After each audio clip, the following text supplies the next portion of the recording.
Bonjour à tous et bienvenue aux 13h de la télévision du Burkina. Voici le sommaire. 3 morts et 2 blessés, c'est le bilan de l'incendie d'un dépôt de carburant illicite dans le quartier Diaradougou de Bobo-Dioulasso. L'incendie s'est déclaré dans la nuit d'hier aux environs de 22h. Les flammes ont également occasionné d'importants dégâts matériels. La jeunesse musulmane en ordre de bataille contre l'extrémisme violent, des membres de l'association des élèves et étudiants musulmans du Burkina ont marché hier contre le terrorisme et pour la paix, une marche organisée dans le cadre de la commémoration des 30 ans de l'AMB. L'incendie d'un dépôt illicite de carburant dans la nuit du 22 août à Bobo-Dioulasso a provoqué la mort de 3 personnes. On dénombre également 2 blessés et de nombreux dégâts matériels. Selon les témoignages sur place, le feu serait parti d'un grain de thé situé à proximité du dépôt. Les autorités entendent prendre des mesures pour éviter pareille situation. Le point avec Karim Sissé. Un dépôt clandestin de carburant a pris feu hier nuit aux environs de 22h. 3 personnes y ont perdu la vie, 2 autres seraient gravement blessés. Hier vers le 22h, moins 5 comme ça. Bon, on a vu les enfants commencer à crier, qu'il y a du feu, il y a du feu. Bon, on a sorti, bon, on a vu des personnes qui ont enlevé leurs habits. Et puis avec du feu, hein. Bon, d'accord, on a essayé de les secourir. On a vu les gens crier ici. Bon, on a vu son pied à la porte, mais on ne peut pas rentrer. Il y a tellement de feu. J'ai fait les constatations d'usage, à savoir les éventuelles victimes qu'on pouvait trouver. Et après l'incendie, c'est là qu'on a trouvé 3 corps carbonisés et non identifiables. Selon des témoignages, ces dépôts illicites de carburant existent depuis bien des années. Même s'ils étaient conscients du risque qu'ils couraient, les riverains se disent impuissants face à cette pratique. Ceux qui vendent de l'essence, des gasoils là, bon, c'est eux qui ont pris la maison là depuis là, ils sont là plus de 10 ans. Comment nous on va faire? Comme ils sont pas bon, nous sommes dans les quartiers, bon, ils sont pas chez nous, bon, si le propriétaire de la cour n'est pas plein, bon, et qu'est-ce que nous on peut dire? Bon, comment faire, hein, comment faire? Au regard de la situation, les autorités municipales entendent prendre le problème à bras le corps. Ça nous interpelle encore. Alors, vous avez aux alentours ici, il me semble, des situations pareilles. Alors donc là, nous sommes obligés, je le disais tout de suite, que nous allons réfléchir rapidement, quel type d'opération rapidement nous allons mener pour que on puisse mettre fin à cette pratique dans la ville. Mais en attendant ces mesures, la pratique pourrait continuer dans dehors des familles. Il est donc demandé aux populations de toujours dénoncer ces cas de pratique. Non au terrorisme et oui à la paix, c'est le message que l'association des élèves et étudiants musulmans du Burkina a fait passer lors de la marche organisée hier dans la capitale burkinabé. L'islam demeure une religion de paix et de tolérance. Cette activité initiée à l'occasion du 30e anniversaire de l'AMB avait pour but de mettre fin aux amalgames. Le point avec Yacouba Gamene et Yolande Lompo. Accompagnés de leurs aînés, ces élèves et étudiants musulmans ont battu le pavé pour dire oui à la paix et lutter contre le terrorisme. Ils viennent des 13 régions du Burkina, mais aussi du Niger, du Mali, du Togo, de la Guinée et de la Côte d'Ivoire. Si les autres marchent pour commettre des actes de tuerie, nous marchons pour la paix. Parce que l'islam n'a rien à voir avec tout ce qu'on voit comme mouvement qui se passe autour du terrorisme. Pour nous, l'islam, dans son sens même, est la paix. L'islam est venu pour la paix et l'islam est venu pour la miséricorde. Et on ne peut en aucun cas utiliser ça pour des actions de terrorisme. Aucun pays n'est à l'abri du terrorisme. Et pour commettre leur forfait, les terroristes n'hésitent pas à recruter parmi ces jeunes. Et cette marche pour nous, c'est une façon d'inviter les jeunes, surtout les jeunes aujourd'hui qui sont victimes de ces attentats, mais aussi qui sont ceux qu'on utilise, ceux qu'on vient flatter, ce que nous appelons les vendeurs d'illusions, qui viennent les flatter avec des promesses et qui les amènent sur le champ du terrorisme, dire à l'ensemble de ces jeunes-là qu'il faudra qu'on s'élève et qu'on marche pour que tout cela cesse et qu'on se mette tous ensemble autour de la paix. L'Association des élèves et étudiants musulmans au Burkina a aujourd'hui 30 ans. Et cette marche pour la paix se tient en marge du séminaire national de formation islamique. Les membres du caucus genre de l'Assemblée nationale sont en formation depuis ce matin. La session de renforcement des capacités est axée justement sur la question genre. L'objectif est de permettre à ces élus d'avoir toutes les cartes en main pour mieux promouvoir le genre et défendre les droits des femmes. Mathias Drabo, Kadisanogo. De promouvoir l'intégration de l'approche genre dans toutes les activités du Parlement. C'est un concept qui prend en compte les statuts, les relations, les rôles, les responsabilités des hommes et des femmes. Placé sous le thème « Genre et analyse genre des politiques publiques », cet atelier a pour objectif de renforcer les capacités des membres du caucus sur la question du genre. Cet atelier, c'est une première d'abord activité du réseau et nous sommes là pour renforcer les capacités de nos membres. Parce que souvent on a l'impression qu'on comprend tout, mais en vérité on ne comprend pas le sens même du genre.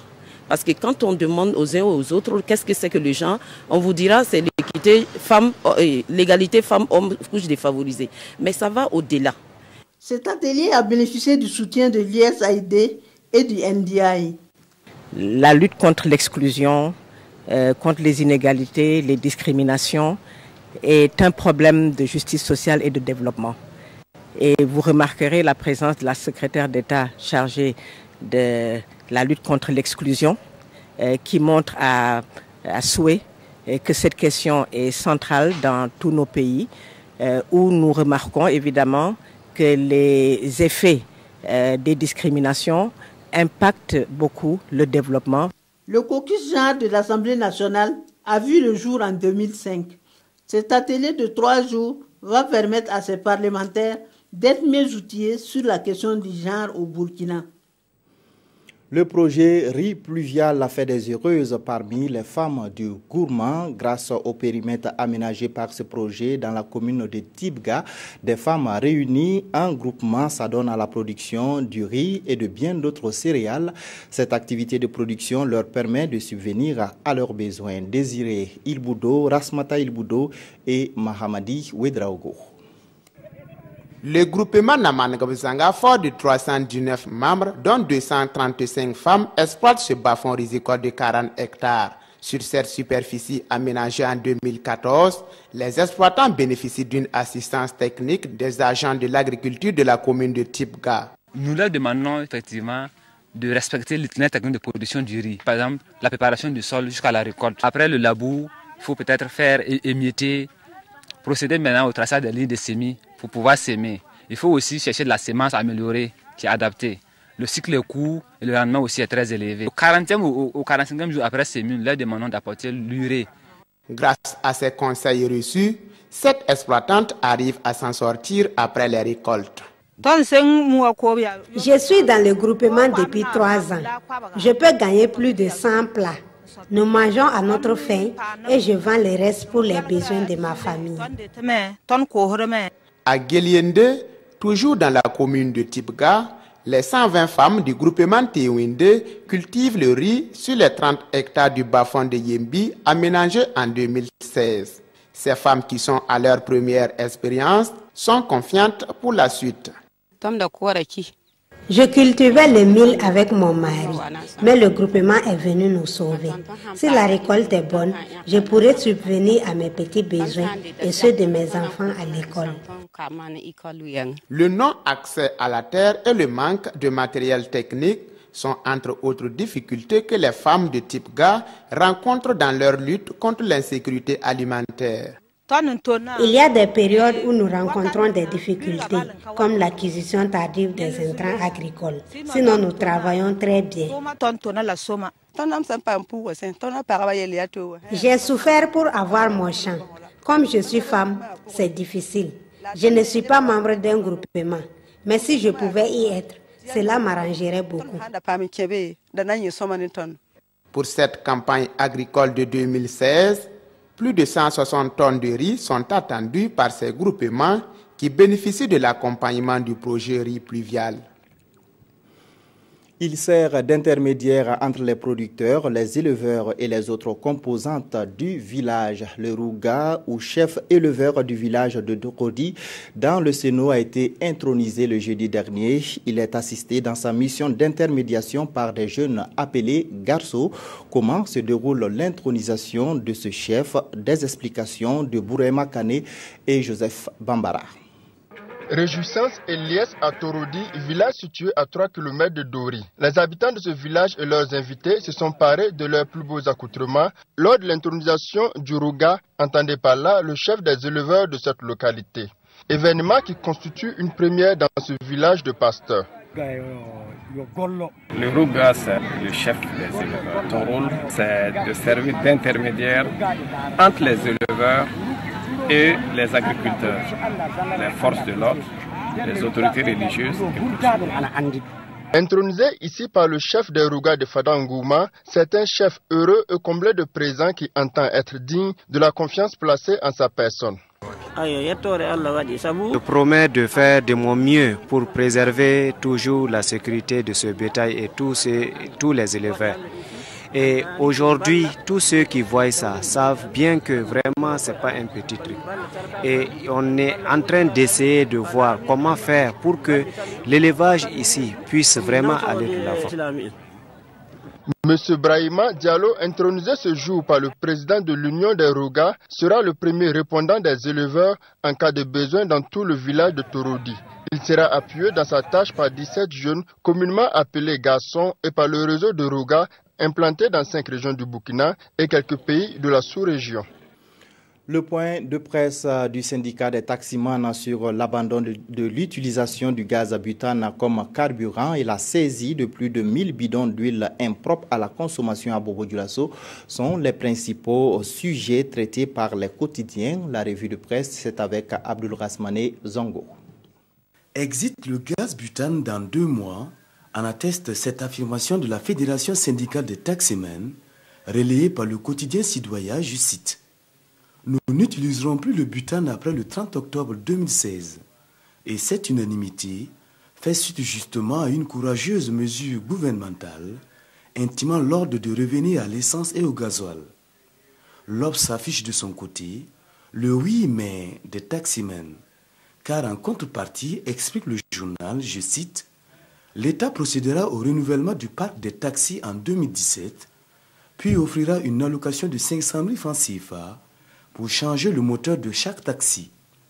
Une somme intéressante mais jugée insatisfaisante par les intéressés qui réclamaient au départ 2 millions de francs CFA pour tout utilisateur de taxi à gaz. Le président de la fédération syndicale, Emmanuel Nakoulman, est rassurant. L'abandon de l'usage du gaz butane comme combustible sera respecté par les taximens, déclare-t-il dans les colonnes des éditions Le Pays, et qui ajoute 2002 taxis sont concernés dans les villes de Dédougou, Bobo-Dioulasso et Ouagadougou. Morceau choisi par Aujourd'hui au Faso, y aura-t-il une baisse du tarif et réponse des intéressés?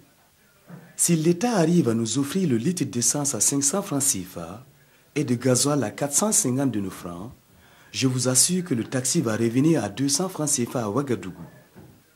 Sur un tout autre registre, l'huile de mauvaise qualité et impropre à la consommation refait surface à Bobo-Dioulasso, où selon le journal Notre Temps, 1200 bidons d'huile ont été saisis ce 22 août. Voilà qui met fin à cette édition. Merci de l'avoir suivi. Restez en compagnie de nos programmes.